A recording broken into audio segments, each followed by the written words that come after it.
अस्सलाम वालेकुम मेरे प्यारे दोस्तों, मैं थोड़ा मेज़बान शौकत है। तुसी वेख रहे हैं शौकत गोट फार्म। तो दोस्तों अज थोड़ी खिदमत वास्ते माशाल्लाह 3 पट्ठे लैके आए, बिल्कुल मक्खी चीने प्योर माशाल्लाह ब्रीडर टाइप के बच्चे ने। तो इंशाल्लाह वीडियो अच्छी लगे साढ़े चैनल को सब्सक्राइब नाल घंटी के निशान दबाओ ताकि हर नवी आने वाली वीडियो तुहाडे तक आसानी पहुँचती रहे। तो दोस्तों एक एक जानवर करके तुहानू चेक करावांगे। माशाल्लाह ब्रीडर टाइप के बच्चे ने। तो दोस्तों वीडियो एंड तक देखनी है, तो इंशाल्लाह मज़ा हमसे एक एक जानवर चेक करावांगे। तो पहले नंबर तो ये माशाल्लाह चेक करना फुल माशाल्लाह मक्खी चीना प्योर ब्रीडर टाइप का बच्चा है। माशाल्लाह तकरीबन इन्होंने तिना की 8 तो 9 महीने इन्हों की एज है। तो माशाल्लाह फुल जालर जूलर वाले ने। ये माशाल्लाह जालर भी चेक कर सकते हैं, बेहतरीन माशाल्लाह जालर है। इधर चेक कर सकते हैं बेहतरीन माशाल्लाह नकौड़े के बच्चा सिंह भी बरीक ने। मक्खी चीना ब्रीडिंग वास्ते भी बेहतरीन है जानवर, अगर कोई रखना चाहे पालन वास्ते वो भी बेहतरीन है।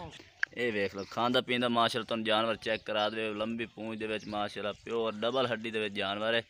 ये चेक कर सकते, नकौड़ा भी चेक कर सकते। दूजे नंबर पर माशाल्लाह तुम चेक करा दे। तिने बच्चे माशाल्लाह एक तो एक वधिया जानवर है। दूजे नंबर पर माशाल्लाह ये चेक कर सकते हैं माशाल्लाह प्योर चिट्टा चीना फुल बरीकी कलर दे। कलर भी चेक कर सकते फुल माशाल्लाह खट्टा चीना, जिसनों खट्टा चीना आखते हैं। पूछ छूछ भी चेक कर सकते हैं माशाल्लाह हर गलों तंदुरुस्त जानवर हो सी, ये अपनी गारंटी हो सी इंशाल्लाह। ये वेख पैर भी चेक कर, मोटे पैरों के नकौड़ भी चेक कर सकते हैं। कन्ना की लेंथ माशाल्लाह चेक करो किस तरीके की माशाल्लाह ज़बरदस्त 12-13 इंच कन्ना की लेंथ है। तो सिंह भी वेखो निक्के निक्के बरीक सिंह ने।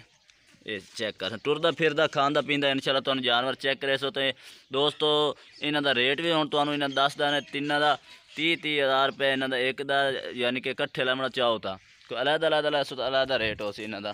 ठीक है दोस्तों ये चेक कर सकते हैं माशाल्लाह 8 तो 9 माह एज है इन्हां दी। तो हुण तीसरा जानवर भी तुहानू माशाल्लाह चेक करा देना। तो दोस्तों तीजे नंबर पर यह माशाल्लाह चेक कर सकते। ये भी मक्खी चीना माशाल्लाह ये खट्टा चीना इसका कलर है। तो यदी पूछ की लंबाई भी चेक कर सकते हैं। तो हर गलों साफ सुथरे जानवर सुने इंशाल्लाह शौकत गोट फार्म तो बेहतरीन जानवर मिल सकते, डबल हड्डी का जानवर। ये चेक कर सकते हैं, जालर भी चेक करो, नकौड़ा भी चेक कर सकते हैं। तो कन्ना की लेंथ चेक करो, बेहतरीन ज़बरदस्त क्वालिटी वाले जानवर ने।